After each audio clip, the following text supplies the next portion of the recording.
How you doing, ladies and gentlemen? I'm here with Frank Gigante. How you doing, Frank? I'm doing pretty good. How are you? Good, thanks. Thanks for taking the time to do this interview with me. Yeah, thanks for asking. Yes, you are prepping for a special event. What event are you prepping for? I'm prepping for the DFAC World Finals down in Miami. They're 3 weeks away. 3 weeks away, and that falls on October 29th. 29th in Miami. Great. So, Frank, how did this all start for you? When did you start getting into competitive bodybuilding? It started in my teens.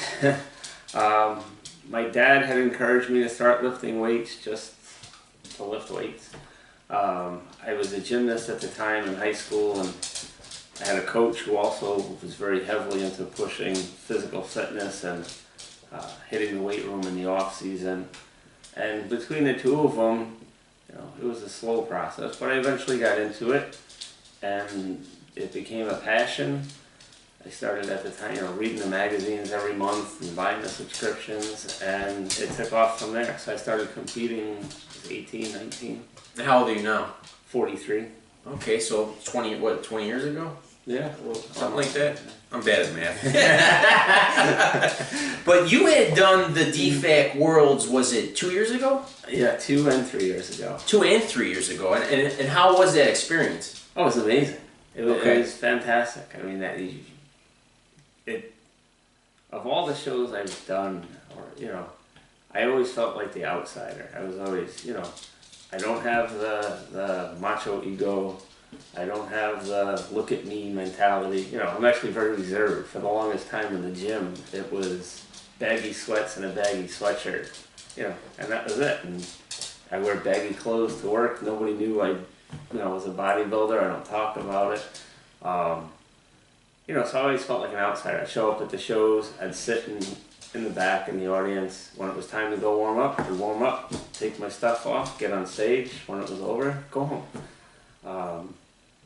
But a few DFAC shows I did leading up to the Worlds, it was a whole different experience. It was just, you know, like they say, we're for the athlete. They really were for the athlete. And it was family oriented. And everybody was just genuine and practical and real, and I finally felt like, yeah, I belong. You know, these are the people I belong with, and so but yeah, Miami's amazing. It's a great time. Why DFAC? There's so many organizations, but why DFAC? There are, and there are some good ones. But DFAC, I mean, their drug testing policy for one. You know, for me, you know, I love the fact that I can get up there and know without question, for the most part, you know, it's a level playing field. That's what you gotta have. And yeah, and I enjoy that. You know, I don't, you know, the first show I ever did when I was 18 or 19 was an NPC show. I had my dad, take me to see Rich Gaspari guest pose. Oh wow! Okay. Yeah, yeah. This is before Bev and Steve's, you know, empire grew. Coming out party. Yeah, before they had the huge NPC shows down there now that they do their productions. This was at Hofstra. You know, I had him take me to see Gaspari guest pose at this competition, and I knew that. I said, next year I'm doing the show. So the following year I did, and it was the first time that I noticed the difference of tested and non-tested. Oh, yeah. And it was the last non-tested show I've done. Yeah. You know, and that was it. It was eye-opening. But so getting out there and just knowing it's level playing field, and you're dealing with, you know, people who are working, you know, extremely hard, and it's just great. You know, and then the rest of the reason is just, like I said, it's very family oriented, very athlete oriented, athlete centered. First time down there, we went to Jersey for the first show, and you know, they had the competitors. Like, my training partner was with me. They had other people, had coaches there. You know, they were all out in the competitors meeting. Every judge got up and spoke, introduced themselves, and they all had the same message. You know, we're here for you. You guys are going to be on stage for a long time. You're going to get shuffled around. Don't read into it. You know, expect to be out there because people are sitting in the audience that want to see you. You spend all the time to do the work. You're going to be out there more than 15 seconds. You know, And come find us after. We have feedback, we all take notes, we want to give it to you.